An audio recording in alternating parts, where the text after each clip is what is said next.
Didn't do a very good job, although after a little bit it got better. Ryan Priest came on pit road for some reason, not sure why, but looks like everyone else did as well. Well, except Kevin Harvick and Ryan Newman, but Priest officially. Priest got the win. Harvick was 9th, and Ryan Priest, Daniel Suarez, Kurt Busch, Kyle Busch, Brad Keselowski, Kevin Harvick, William Byron, Chris Buescher move on. Reddick, Wallace, Truex, and Larson, who has 3 wins, are eliminated. So 1 point separating Buescher and Reddick. I almost got Kyle Busch, but got a lot of other cars.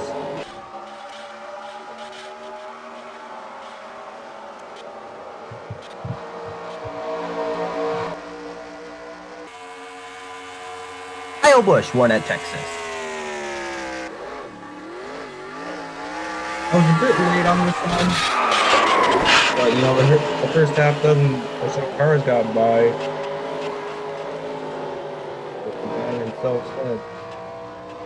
Kyle Busch had gotten locked in with that win, and now it looks like Kevin Harvick's going to take the lead away with a lead pass, and Harvick's going to win at Kansas. I don't remember whether or not he's in the playoffs. I don't think so. I had to improvise a little bit at Martinsville, but I'd say it worked pretty well.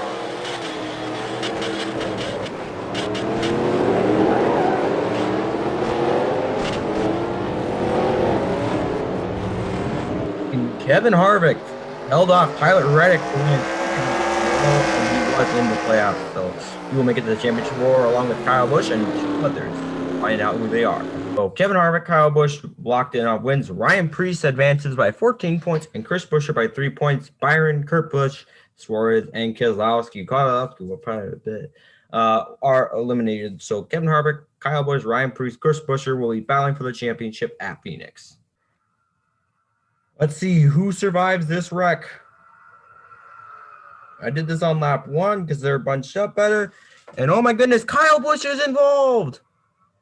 I think that Kevin Harvick's up in the air as well. Let's see. Ryan Priest slowed down by this. We saw Kyle Busch get involved. Chris Buescher in an accident on the backstretch. He got by it initially. But then, Corey LaJoie spun and he went into him. We saw Kyle Busch get involved.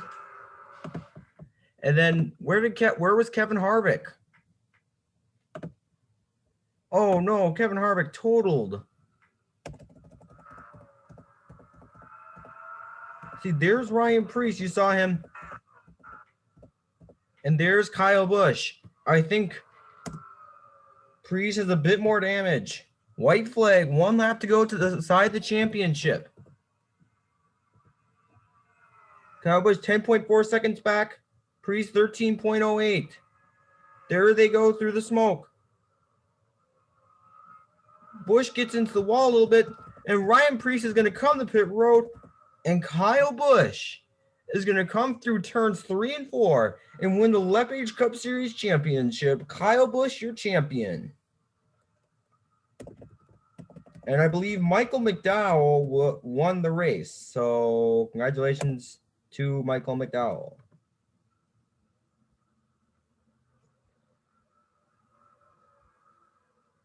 So only 63 laps across 36 races. Kind of interesting. Let's see who completed the most laps. As you see, Daniel Suarez was able to complete the most laps with 60 laps completed. That's 95%. Who did the worst? That made every race. You see Kevin Harvick made it to the championship 4, and yeah, he only completed 73% of the laps. Who had the most DNFs? Bubba Wallace had the most DNFs with 6, followed by Timmy Ho, a bunch of guys. Who had the most wins? Kevin Harvick had 4 wins on the season, followed by Busch, Priest, and Larson, each with 3 wins. And then who led the most laps? That was once again Harvick, but he was tied with Larson and Kyle Busch. Harvick also led the most races, tied with Kyle Busch. Harvick only had 5 top 5s with his 4 wins, as Kyle Busch had 12 top 5s. The next highest were Preece and Reddick. And the top 10s, I think, is a similar story. Truex only one behind him, and then Newman with 14, so that's pretty good. This is the biggest luck, as polls were completely random. BJ McLeod, Cody Ware, and Anthony Alfredo each had 3 polls. And yeah, you can see a lot of the guys who didn't get any polls, but you see Chris Busch or Tyler Reddick had successful seasons, didn't win a poll though. So yeah, here's your final point standings. Of course, Kyle Busch would have won under the games format, and he won under a chase format. I did not think that would happen coming into this, considering the absolute chaos. So yeah, Ryan Preece got second though. You see other guys. I mean, that was probably the biggest, except for good. Who underperformed the most? Oh, Denny Hamlin way back in 30th. Cole Custer 36th. I'd have to give out Denny Hamlin biggest underperformer. I'll see you for the points under the current chase format. So yeah, here are the final point standings. You see Busch and Preece 1 and 2 that remain the same. That was pretty interesting. And yeah, this is it under the actual playoff format. Full standings. And I'll just show the F1 points just for fun, considering F1, that's a pretty purist sport.